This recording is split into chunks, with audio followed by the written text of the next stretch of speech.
is composer and producer under Warner Music Philippines. Degree holder of AB Communication from Ateneo de Manila University. Mga kababayan, ang sigaw natin, let him be the one, number 10 sa balota, Senator Attorney Jimmy Bondo. Number 10 sa balota, number 10 sa balota, Jimmy Bondo, Jimmy Bondo,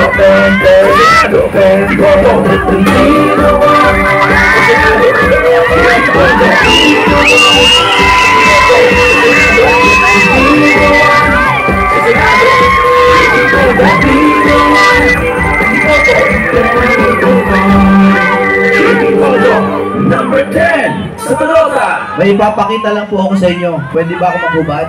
Ng best. Nung tumakbo po si Yorme, ito po yung pinagawa namin mga t-shirt. Ayaw mo? Isigaw mo si Isko. Naalala niyo yun? Kasi po ang awitin, yan po ang paraan ko kahit abogado na ako. Ito po, sana pakinggan yung saglit, may paririnig lang po kung kanta. Okay lang po ba?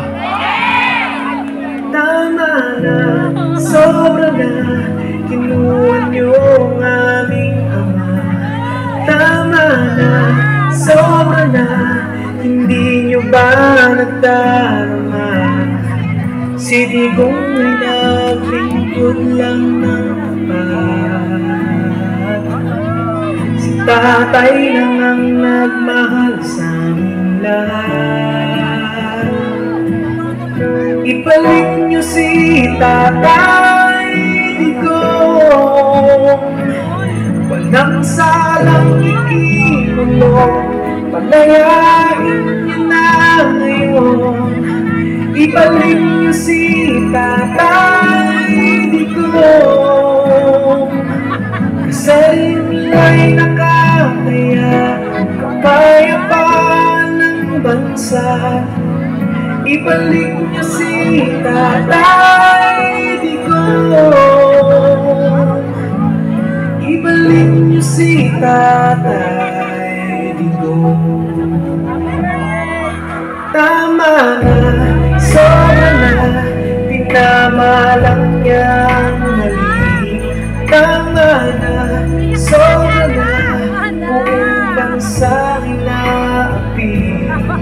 Si Digong ay naglingkod lang ng tapat. Si tatay lang ang nagmahal sa aming lahat. Sabay-sabay. Ibalik niyo si Tatay Digong, walang salang ikinulong, kayain niyo na ngayon. Ibalik niyo si Tatay Digong, kasalin ay nakakaya, magpayapaan ng bansa.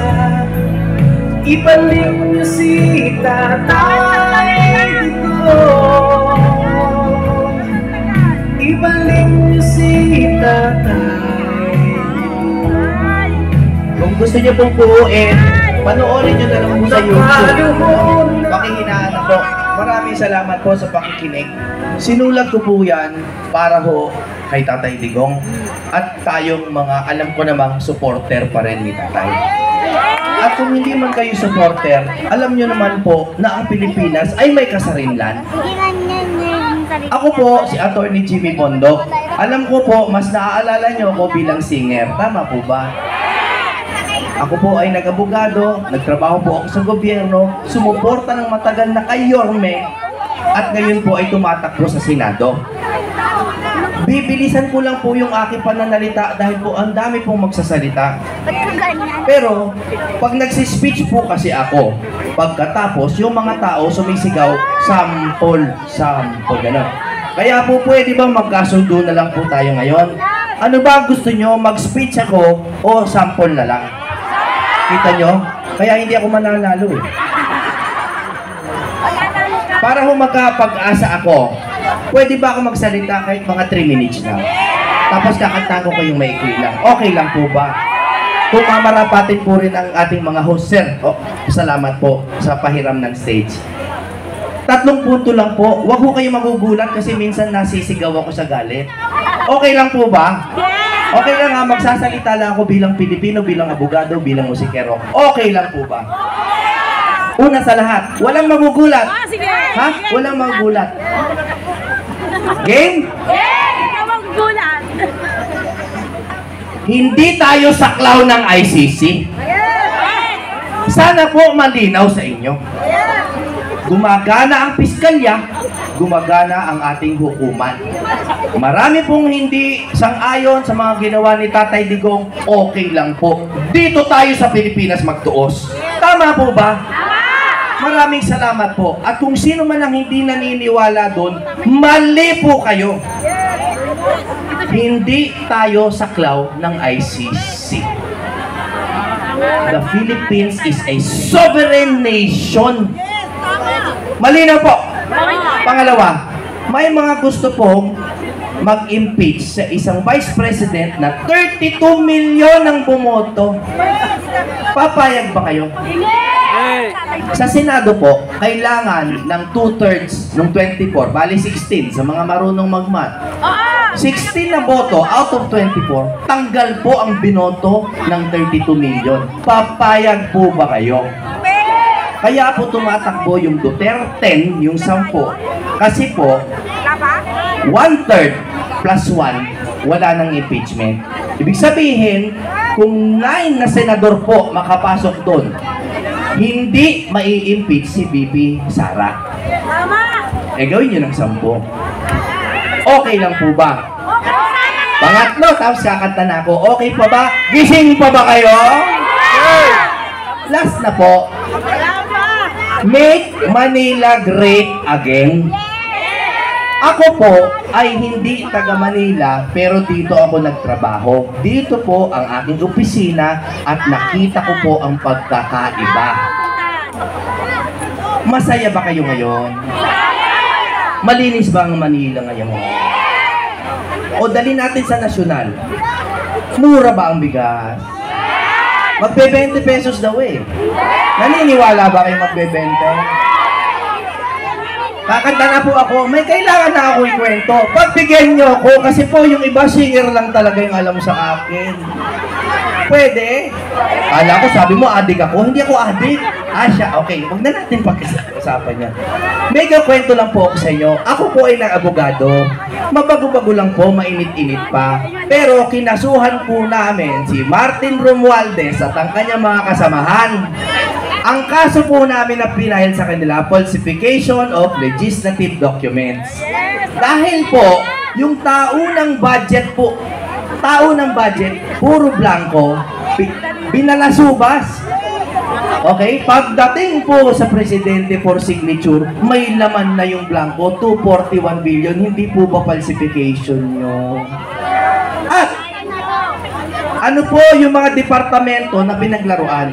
Hulaan nyo po. Hulaan nyo po. Kahit anong department, mag-isip kayo.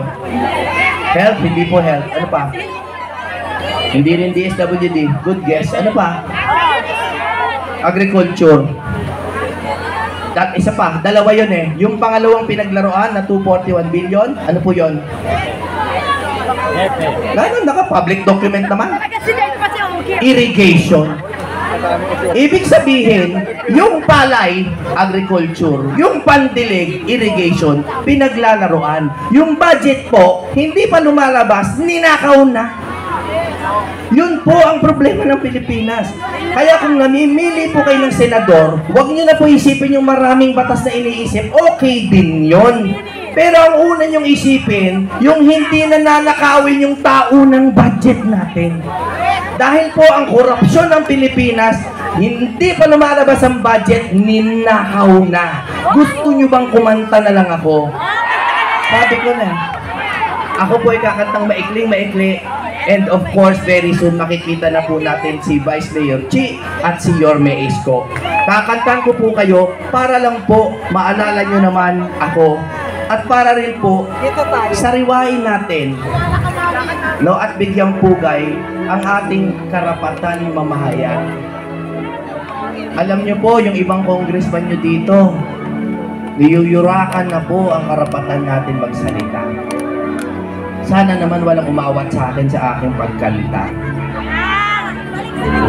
Ang una ko pong kakantahin, maiksi lang to, puro ganyan-ganyan lang, seconds lang.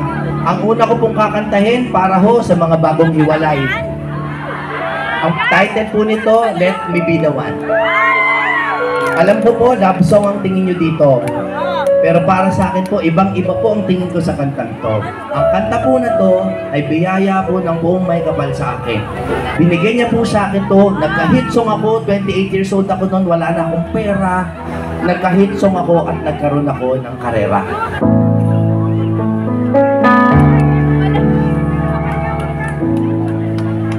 Sino ba ang bagong hiwalay dito? Iiwalay pa na! Nay, senior ka na, bagong hiwalay ka pa.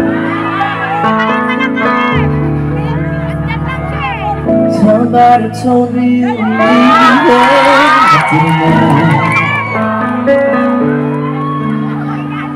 Somebody told me you're unhappy, but it doesn't show. Somebody told me that you don't want me no more. I love you, didn't I? So you're walking out the door. Nobody told me you've been crying every night. Nobody told me you've been dying, but didn't want to fight. Nobody told me that you fell out of love with me. So I'm setting you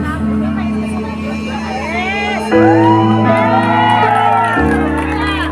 Let me be the one to break it up, so you won't have to make excuses.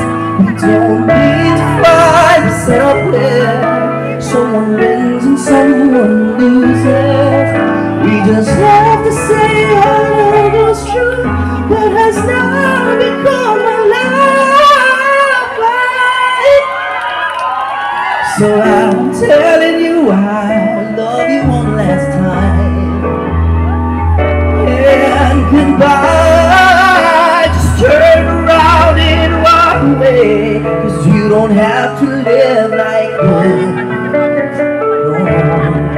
But if you love me still, then stay. Don't keep me waiting for that final kiss.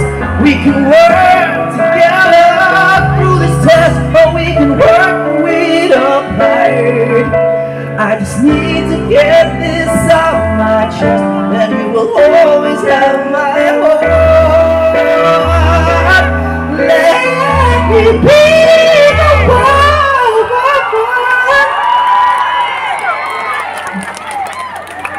Ang taas! Isa na lang. Gusto niyo ba? Isa na lang. Last na. Salamat po ha sa oras. Salamat po sa oras. Hindi ko alam kung kailan tayo magkikita muli. Sana nga po. Last song na po to. Ito pong pamagat nito ay I Believe. Araw-araw maghihintay. Naalala niyan? Wala pa pong K-pop noon. Walang K-pop. Yung mga Korean nagpunta dito, sabi nila gusto namin si Jimmy Bondok ang kumanta ng Tagalog version ng I Believe. Tinanggap ko po dahil po paborito ko pong salita yung believe. It's such a powerful word. Kayo, ba't kayo nandito? Ba't kayo nandito? Kasi you believe. You believe that Manila will be great again. You believe na may pag-asa ang Pilipinas sa mga taong ito. You believe na babalik si Tatay Digong. And you believe in Jimmy Bondok. Sumingit. I believe na ikaw na ako. Kung kaya tayo ay pinagpo. I believe ang kapalaran mo'y ako. At sana'y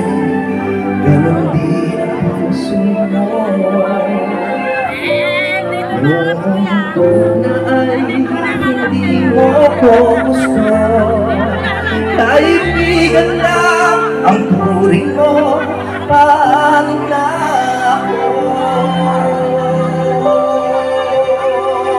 Araw-araw naghihintay na mo, baka mahal mo rin ako. Tama na sa minsan, binigyan nyo ng pag-asa. Baby, mahal kita. Ikaw na nga ako ang nagsasabi ng ano? Ulitin natin yung last line para kay Yorme, ay Mayor, Vice Mayor G. Kayo na at ako ang nagsasabi ng Yorme! Maraming salamat po Manila at sa inyo po maraming salamat po for the time. Mabuhay kayo! Mabuhay si Yorme! Mabuhay ang Pilipinas!